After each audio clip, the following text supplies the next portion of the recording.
Well, good morning and a very special welcome to this Confucius Conversation with Senator the Honourable Bob Carr.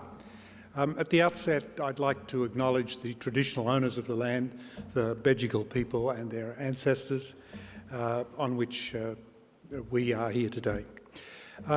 It's a great pleasure to invite Bob Carr back to the university, and I say invite him back because he's very much a local boy, lives in the neighbourhood, but more importantly, earned his degree from this university and is in every respect local boy made good from our perspective. So it's terrific to have him here today to give this address.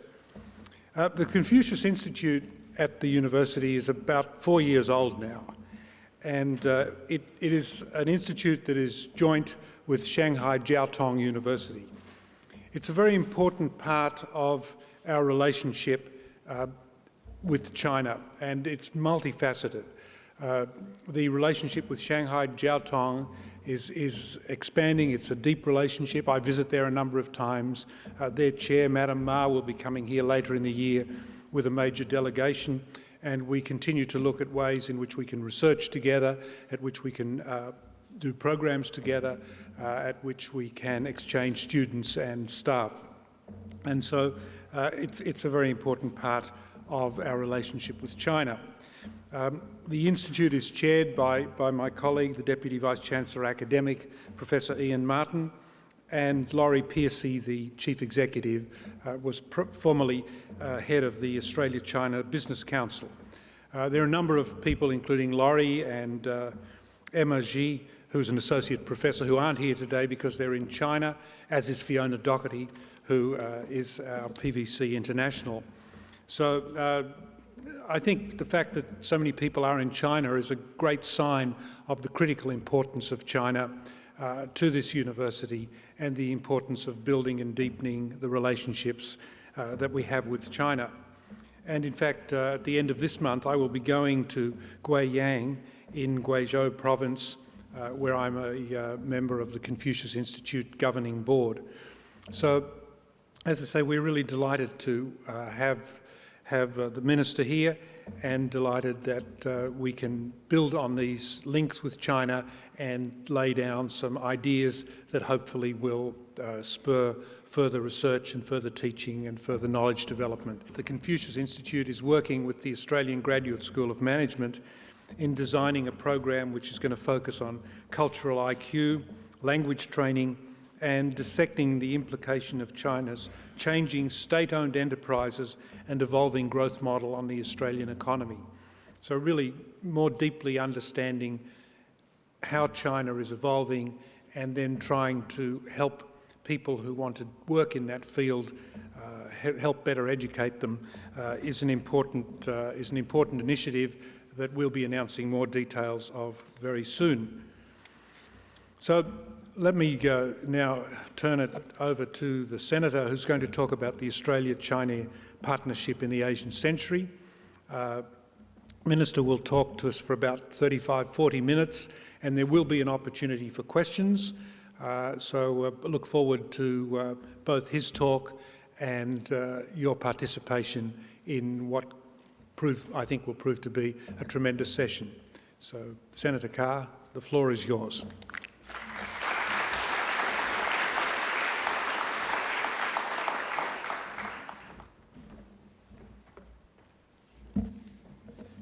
Thank you, Fred. Thank you for the warm welcome. It's always a pleasure for me to be back on this campus. I came here in 1965, and no one else from Matraville High School came to university, so I knew no one in my first year and just went to all the political and policy meetings at lunchtime. I remember for lunch, I was always hungry in those days. I'd go to the Roundhouse and have a meat pie and a sausage roll, tomato sauce, plus two very thick, very fatty chicken sandwiches. I'd wash it down with a very sweet fruit drink and then really turn it into cement with a strawberry thick shake. There's no attention to fibre or avoiding sugar or fat. I just loved something better than the Matraville High School tuck shop. And all my other memories are fond as well, those political meetings and turning up at a place where they just gave you lists of books to read. I thought that was a really novel way to live a life, and I haven't departed from that since. There was a very romantic view of China held by my generation. I wasn't interested in going overseas, except I thought overseas was overrated. Strange view for a foreign minister to admit to, I've got to say, except for China. In the mid-60s, China was the one country I really would have liked to have seen. I thought they were building a new society there. I would have thought it absurd for anyone to say that Maoism had the sort of human rights abuses that Stalin's Russia did. I remember saying, when I was doing a course in the Chinese Revolution, an honours history course in the Chinese Revolution, 1911 to 1949, that the Cultural Revolution had to be understood as a serious attempt to prevent a revolution from being taken over by bureaucrats. That was what Chairman Mao was aiming for here. How wonderful to be able to think of being so spectacularly wrong. I want to say that I think the Chinese story is the narrative of our times. This is the great story. We don't know how it's going to end up. We don't know how it's going to develop. We don't know how fast it's going to be. When I get together with other foreign ministers in Asia, what we talk about is China.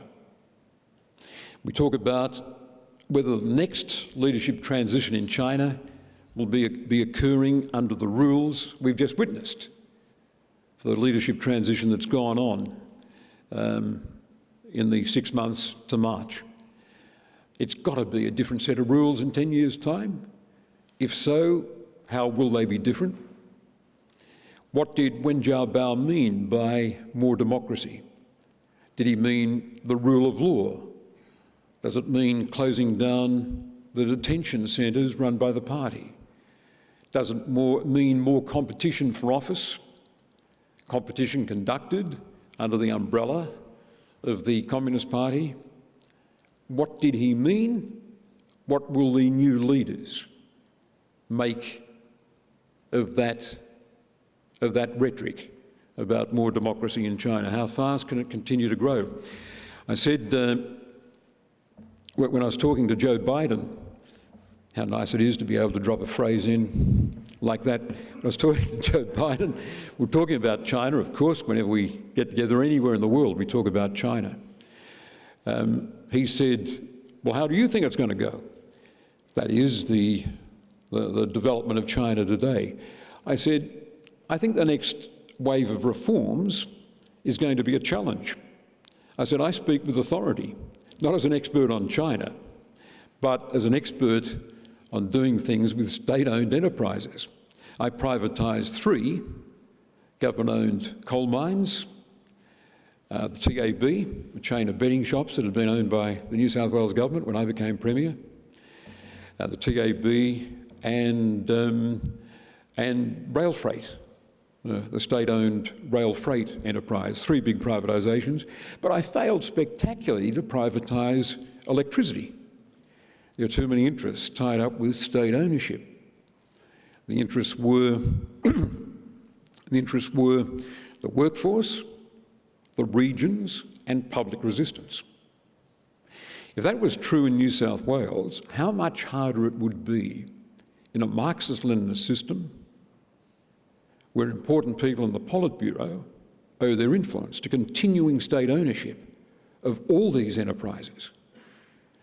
I think implementing something like the World Bank recommendations for further reform of the Chinese economy is going to be formidable. There are so many vested interests in continuing public ownership of those enterprises. But this is what we talk about. This is the narrative of our time. Can China democratise? Can there be a wave of significant economic reform? But our position as a government is that we welcome and want China's rise. The Asia Century White Paper said we welcome China's rise, not just because of the economic and social benefits it's brought China's people and the region, including Australia, but because it deepens and strengthens the entire international system. But we'll keep talking about how it will develop, what character it will assume, and how China projects itself. I remember Bill Clinton saying years ago, it must have been in his first term, that the future will be largely determined by how China chooses to express its greatness. And I thought it one of those Clintonisms that rings very true. And in this little book that I found very enjoyable, Lee Kuan Yew, a collection of the Singaporeans' observations and insights on China, the US and the world, I found a quote that really goes to the heart of this, that develops that Clinton idea.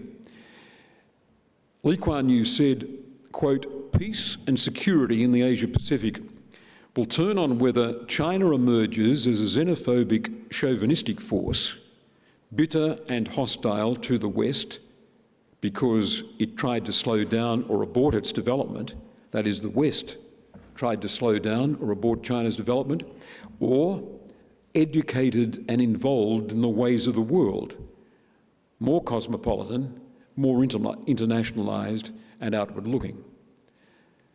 So that's quite penetrating, pitched by someone who's observed China with marked sympathy and who can be critical of some of the American approaches to China while wanting to see a positive American engagement with the world. And we can pick over the evidence.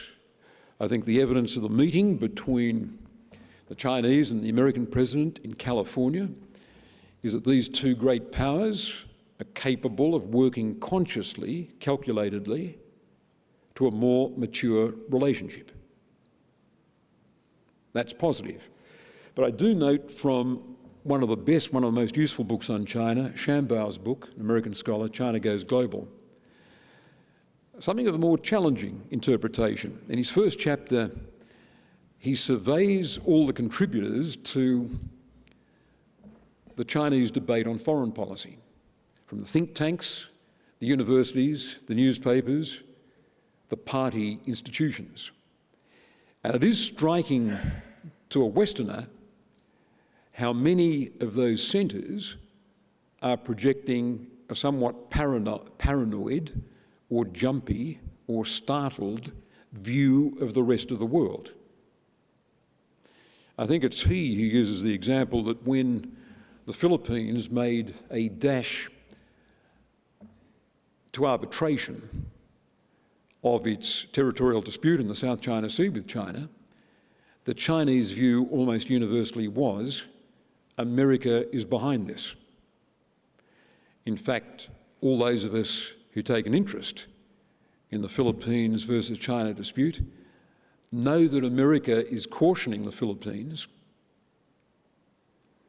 and in no way would have seen an advantage to itself from goading the Philippines to go off under the UN Convention on the Law of the Sea to seek arbitration. The US itself hasn't signed the convention, and the US wants to see, as it demonstrated in the recent dispute over the Second Thomas Reef, a peaceful resolution of the issues at dispute here. I remember Hillary Clinton saying to me in Phnom Penh, "I've looked at the maps." She said, "If it was brought before me as a judge, I wouldn't know what way to draw the lines." What the US position is the same as ours. We want a peaceful resolution of this in accordance with international law, including, but not limited to, the United Nations Convention on the Law of the Sea. We take no side, but we want freedom of navigation to be respected. And we've got an interest in the parties exploring, even in a tentative way to start, with some sort of resource sharing that sees the resources developed and shared, the benefits shared, even before the territorial disputes, even before sovereignty is settled.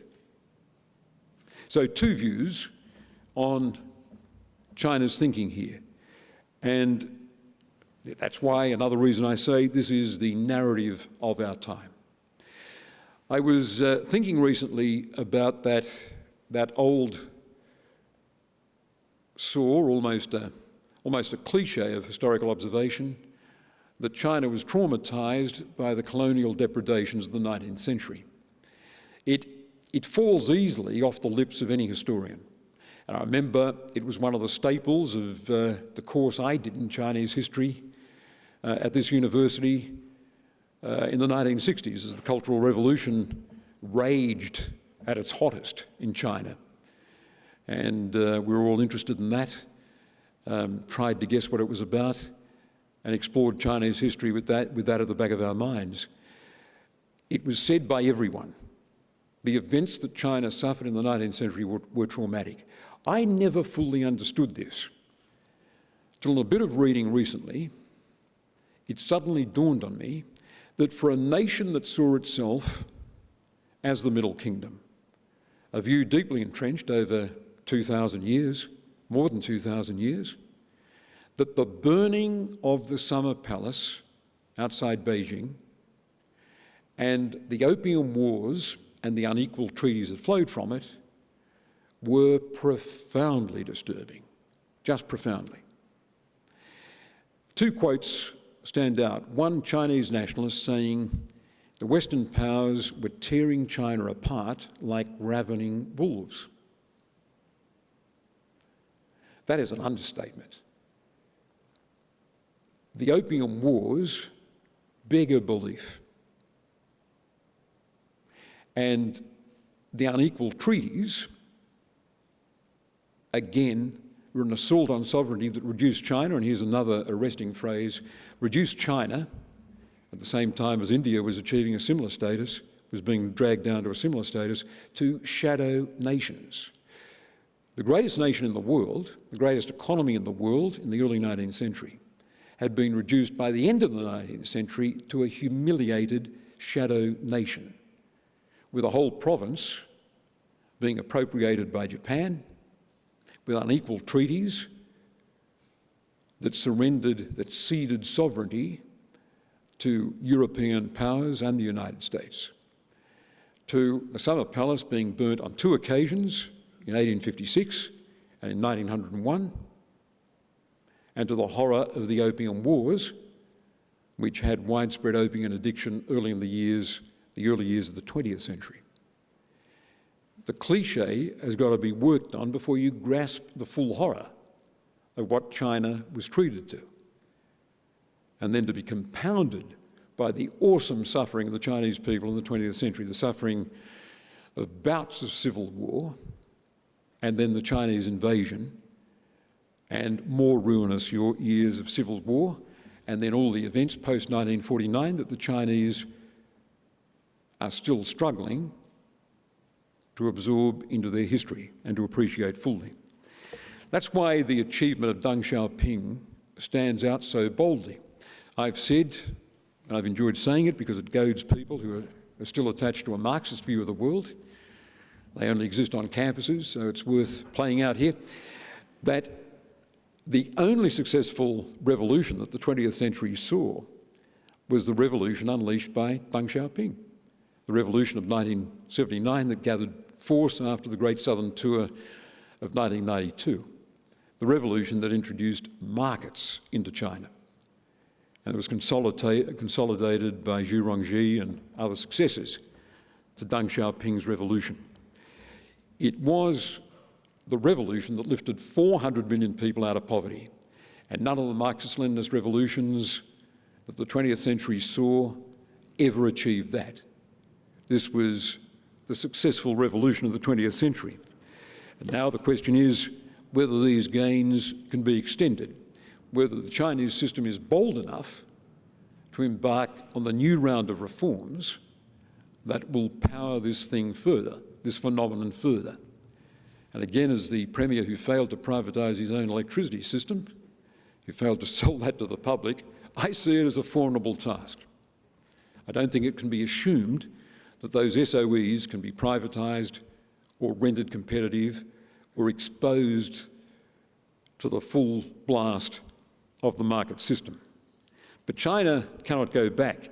As Ezra Vogel wrote in his biography of Deng Xiaoping, I haven't read it, I'm not pretending to read it, it's a book that would do a doorstop justice, but this is the quote that's been extracted so I can sound learned.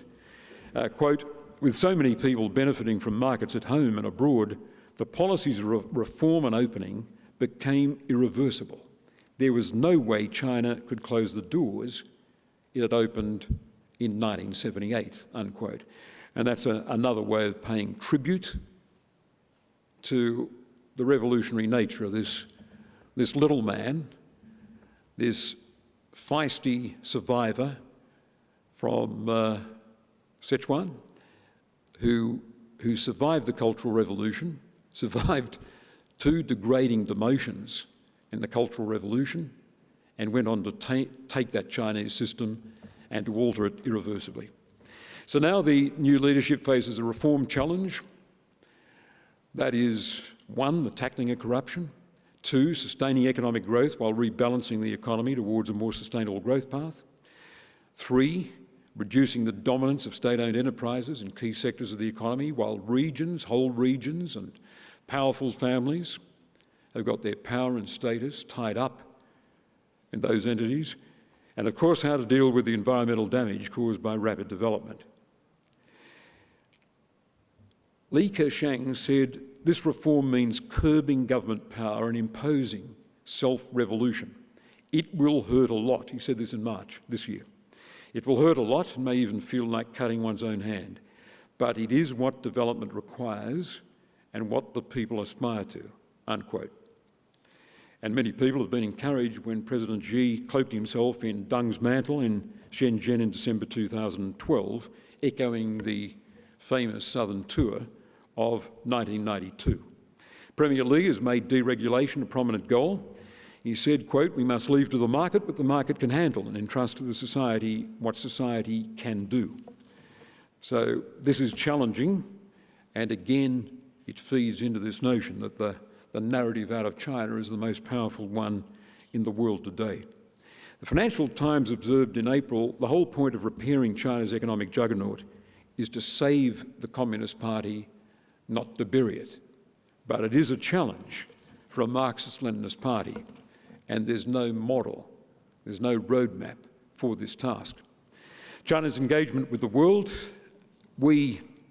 I had an interesting discussion last year on my first trip to China when I sat down in Beijing with representatives of the overseas development assistance community, people who advised on aid policy. There were people there who'd seen aid programs implemented in China. There are others advising China on how to build an aid policy of its own.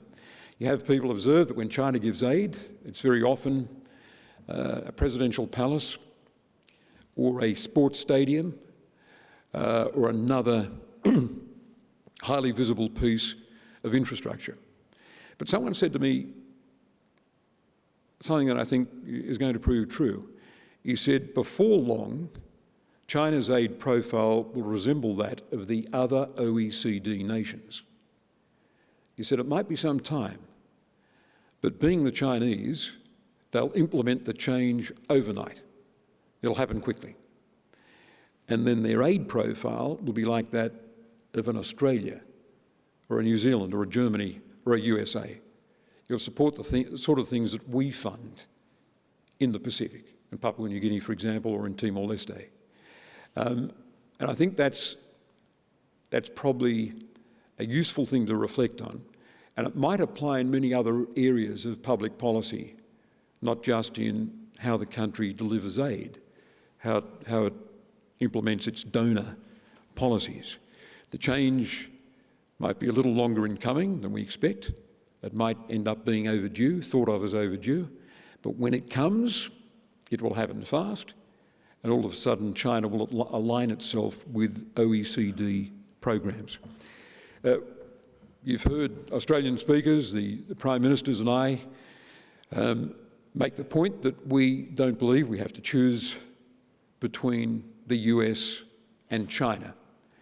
When I've had discussions with the Chinese, and they've raised matters related to the US alliance, I said, we understand China by reference to its history. We understand the way China sees the world. We're reminded by looking at Chinese history that China hasn't been a colonising power, a radical revolutionary force in world affairs. It's been a status quo power. It had the great admiral going out under the Ming dynasty in the early 15th century, touching the coast of East Africa, exploring the Gulf, and in the fantasies of one historian, reaching the Americas, but never establishing a colony, never making conquests. We understand that this has got an echo in China's behaviour today. The Middle Kingdom is something to reflect on. And I say, just as we understand China by reference to its history, you've got to understand Australian foreign policy by reference to our history and our geography. Large continent, small population, and anxiety about our security. A concern that we are always aligned with a large maritime power. The British Empire, which we never left. The Empire left us. And the United States, we were yearning for that security treaty with the United States from the early 20th century, when Japan beat Russia in the War of 1904-1905. We had a yearning to see America in the Pacific. I said, that's part of our DNA, but it doesn't mean we can't have a deep, meaningful, cooperative relationship with China. That's what we aspire to. And in April, the Chinese leadership saw merit in that and described our relationship as a strategic partnership and agreed to a guaranteed annual meeting between our leaderships, a relationship they have with only a small number of other nations. David Shambar, in his book, calls China the partial power and writes of how China's influence and ambition is still limited, but he's very perceptive about the shortcomings of China's soft power. He says China was never going to rule the world or to dominate the world. It's come far, fast. And even its own leaders recognise it has a long way to travel to become, in their words, a moderately prosperous society. It remains in many key respects a developing country. And for this reason, as well as a range of cultural, historic and political reasons, China's view of the world will remain different from that of Australia's. And that means we need to exert greater effort at understanding what is happening in China, what is driving change and how this affects Australia. It means we need to get right the balance between opportunity and risk, optimism and cynicism in our dealings with China. It's a skill we're still learning. But we can't afford to get things as wrong about China as we did, all of us, when I was at this university in the 60s, transfixed with the Chinese story then, but understanding it hopelessly. Thank you very much. Thank you very much, Senator Carr.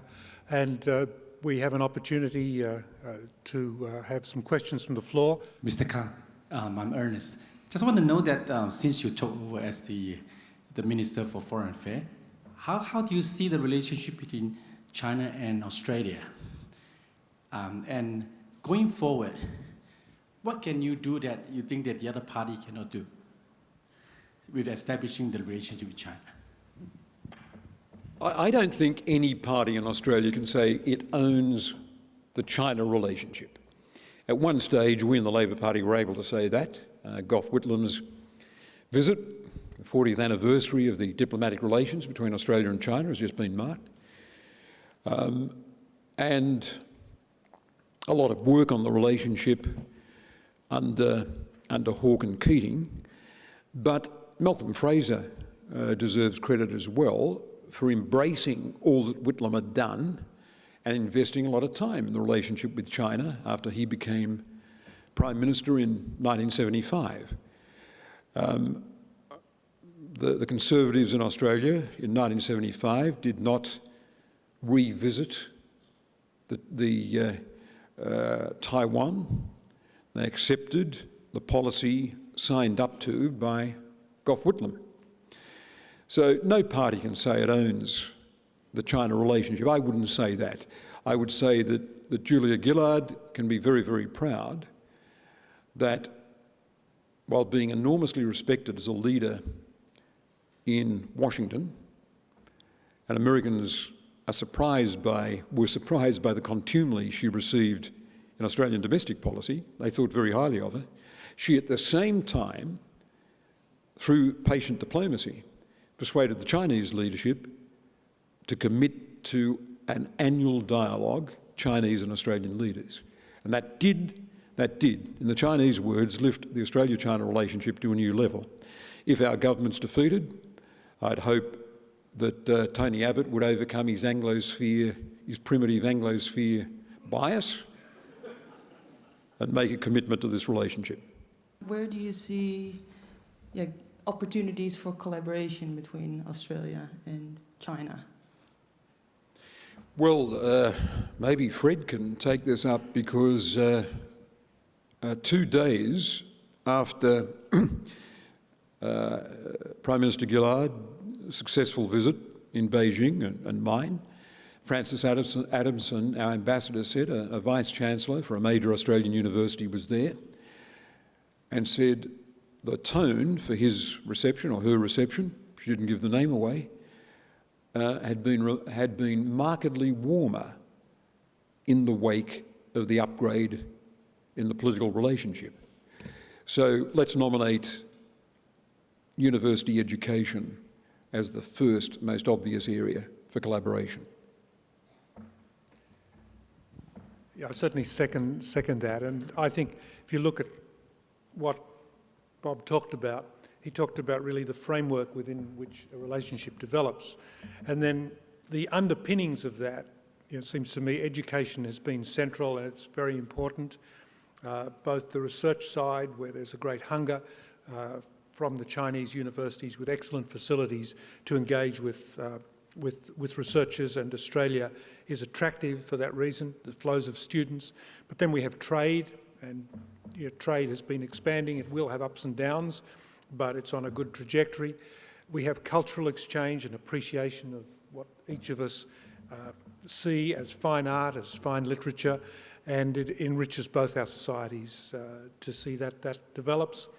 And probably less so, but more than it was, we have sport. And sport is a wonderful way that relationships between countries build up. And I think the emergence of Australia as a competitive soccer nation has probably got some interesting spin-offs in China. Is there a conflict between a continual strong foreign relationship and yet protect our own local economy from actually slanting towards one industry at the cost of many other industries and a lot of jobs? Yeah, if only we had that choice. If China wants to buy our resources, I don't know any means by which we can say, no, we're worried about a rising Australian dollar, we will not enable you to sign that contract for that vast quantity of iron ore or magnetite or natural gas. I've just come from South Korea, and I think they've got 40% of their energy, their gas, from Australia. By what device can we say, I'm sorry, we know you've got a desperate need? And by the way, when I was there were blackouts because there had been a scandal revealing corruption in the regulation of nuclear reactors, and nuclear reactors had been closed. So the air conditioning was turned right down. So how, in a context like that, how could we say to a South Korea, I'm sorry, we've now capped all gas deals, because we think if more fields are developed, our Australian dollar could go up over the 90 cents level. We can't do it. And that would be engaged in the sort of behaviour that some historians say provoked the Japanese aggression of the 1930s, cutting off resources and forcing them to look at aggression to secure the energy and resource needs.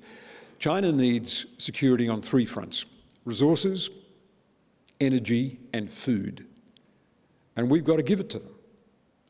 And we've got to allow the market to sort this out.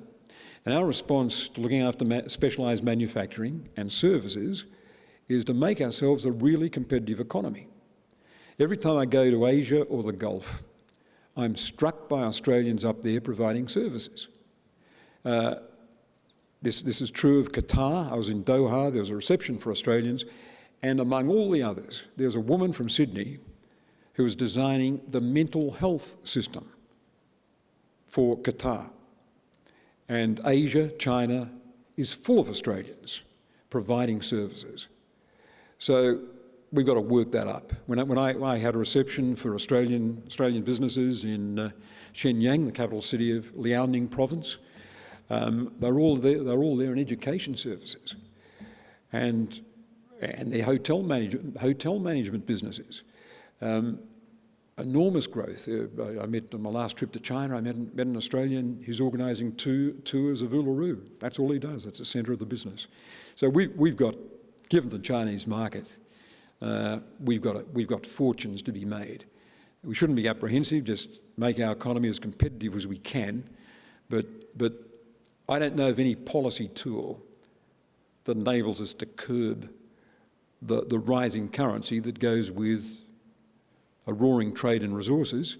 It seems in the meantime to have sort of cooled itself as a result of market pressure. Can you explain clearly why there is a need for economic reform in China and what will happen if that doesn't happen?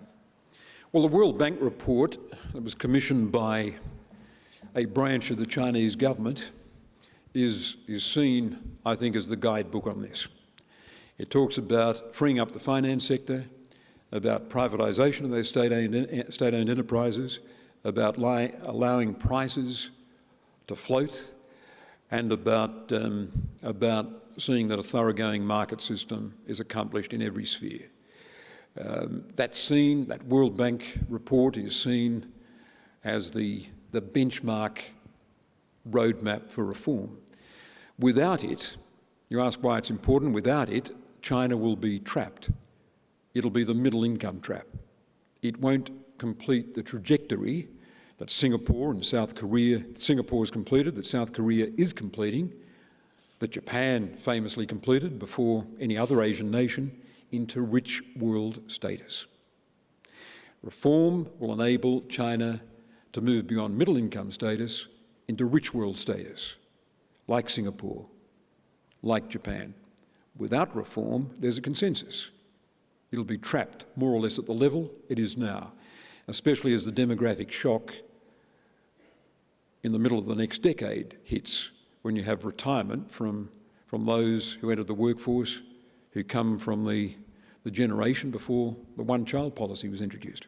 How perhaps are there policies or encouragements, like encouraging more forums like this to help, how Australia may be able to leverage to help China, increase its soft power and also its dream, of course, leveraging Australia's resources, service abilities and global expertise? Thank you. Well, I'm proud to say, as the Foreign Minister of Australia, that there hasn't been a single item of Chinese investment in Australia rejected by us. Not a single instance. Some people refer to one proposed for the rocket field down in South Australia, the rocket testing range. That was approved subject to conditions. Subject to conditions. Everything else has got through.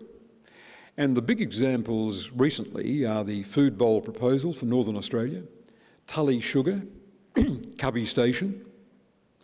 There was a bit of economic populism. Barnaby Joyce, who under Tony Abbott will be the next Deputy Prime Minister of Australia. I'm making no political point, I just want you to think about it, the combination of Abbott and Barnaby Joyce, or Barnaby Joyce being acting Prime Minister when Tony Abbott's overseas. I just want you to think about that. I'm not making any partisan point. Attempted to stir up a bit of popular resistance to it, but the fact is Cubby Station went ahead with a few conditions. And the Chinese have been handling community relations with these investments remarkably sensitively. The relationship with the cane growers in Queensland supplying Tully Sugar is an example. Handling local management, inheriting the existing board. Their experience in the resource sector has all been good for Australia. Our experience with the Japanese in the 60s and 70s and the 80s was that if you allow the Japanese firm to buy a share of the coal mine, do you know where they keep buying the coal from? From Australia. They don't go elsewhere. And we are now taking the same approach with investment out of China. And this includes investment from state-owned enterprises, although we say it'll get a bit additional examination, but not one of them has been rejected. So the Chinese are there thinking, where do we get the food for our supermarkets to feed our increasingly city-dwelling population? Where do we get the gas from to keep the lights on in our cities and the factories operating? Where do we get the iron ore? Australia is saying, we can do it. Resource security. And I mean, that means a lot to them. And their soft power in this country is Chinese companies. We're smart enough as a nation to say there's nothing wrong with the Chinese owning the power grid in Adelaide. And there's not. The lights come on. But other nations do the same thing. Singapore, for example, which you'd expect as an island state to show a bit of economic nationalism. But no, the Chinese own a large part of its power system as well. I think that's how Chinese soft power will strike us. The Chinese commitment to integration with the Australian economy, and a lot of other things will go with that. Just wonder from your perspective and also your interaction with the Chinese counterpart, how they view the Kevin Rudd's second coming of our Prime Minister, and will he be able to bring the Sino-Australian relationship to the next level? I think Kevin Rudd would no doubt see that the success that Julia Gillard had in Beijing in April was a reflection on an investment of time and an investment in Chinese relationships that he had made in the past, and in addition, reflect a Chinese assessment of its own interests in respect of its relationship with Australia.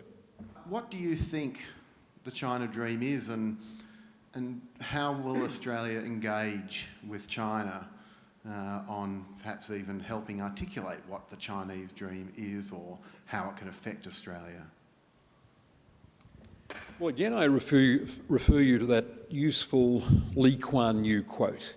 Will the China of the future be a xenophobic, suspicious, even paranoid China, nationalistic, or a China engaged with the world and educated about the ways of the world, engaged multilaterally,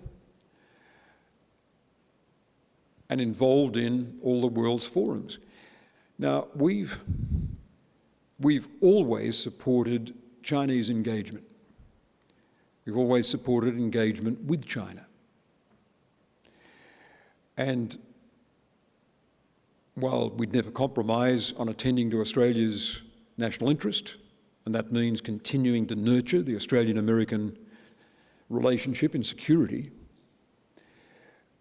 it is important not to feed unnecessarily the more suspicious of the Chinese.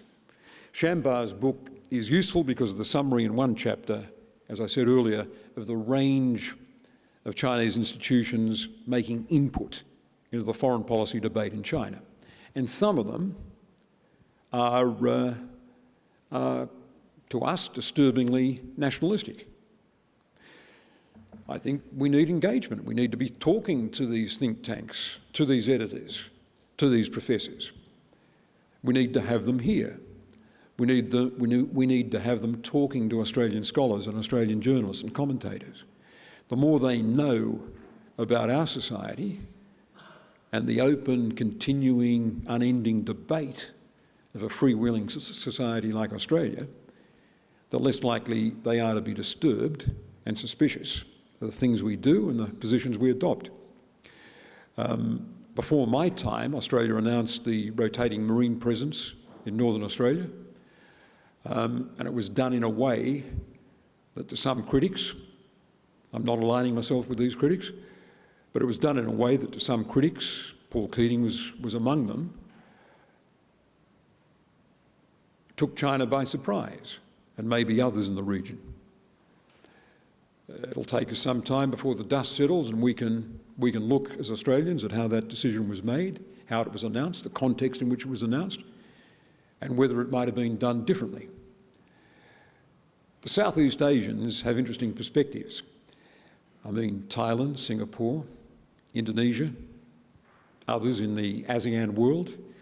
That is such a fascinating world, one I'm still getting to know. But in one of the encounters I had in one of these Southeast Asian countries, a group of them said to me, "Why did America have to announce with such fuss the pivot or the rebalance? What if America had just done it?" Well, it's not up to us to tell America how to do these things, but I thought that an interesting perspective that was a distinctively ASEAN perspective. It was a Southeast Asian perspective.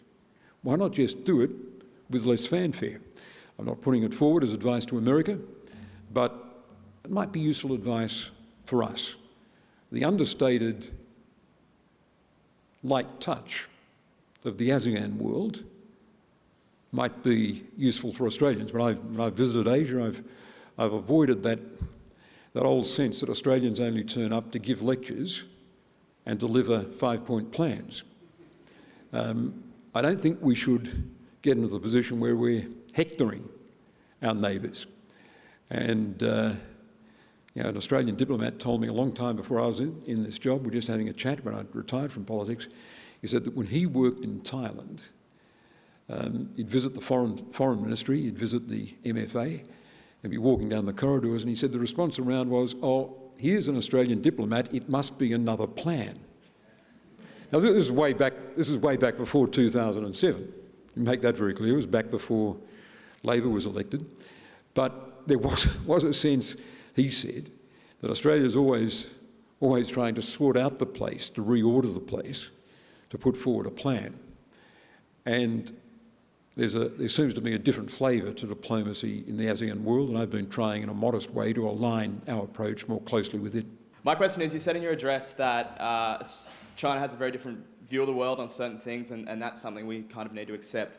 How do we reconcile those areas where it becomes a lot harder to reconcile, a lot harder to accept that there's certain areas, especially internally, such as human rights in China?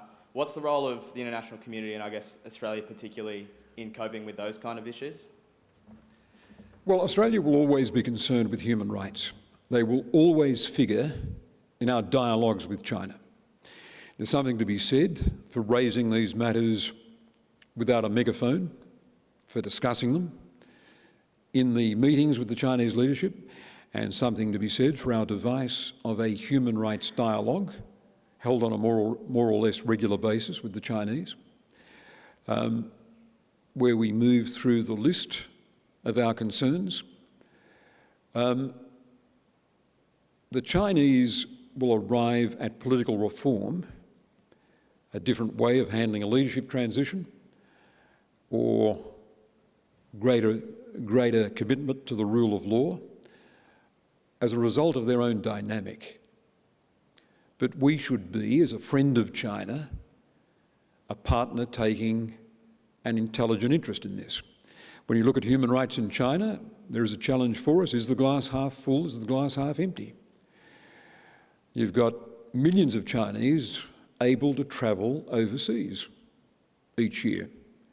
That was not a right vouchsafed to the residents of any of the states of Eastern Europe until the communist regimes collapsed in the late 1980s, early 1990s.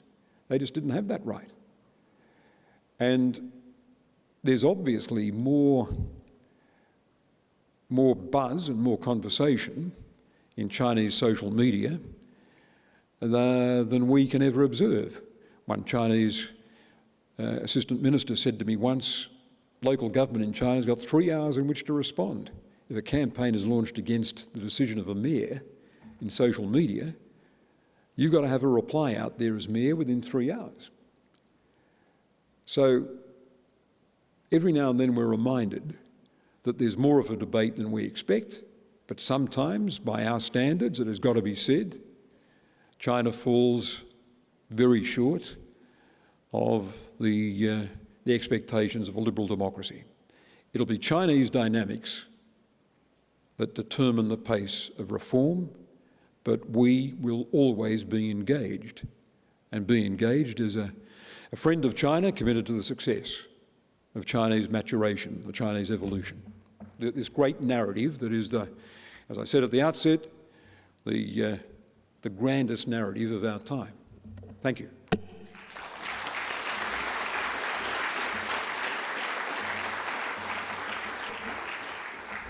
Minister, thank you very much. You've been very generous with your time, and I think allowing a wide range of questions really adds enormously to a session like this. I think, you know, when I made the light-hearted comment, local boy makes good, you lived up to that, and I thank you for that. But you've also given me an insight into how your own life has, in a sense, mirrored some of the lessons that you talked about in terms of China. And that was that you have a deep appreciation of history, of context, and you recognise some things from the past we hold on to and some things from the past we change.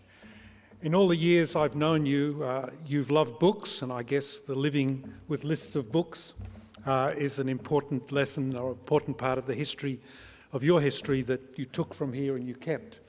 But there's a part that you have rejected in the most violent terms. I cannot imagine you eating a meat pie. I cannot imagine you eating chicken sandwiches with heavy doses of mayonnaise, and the strawberry thick shake leaves me cold. But if you would just join with me in again thanking Minister Carr for taking his time and giving us a wonderful talk.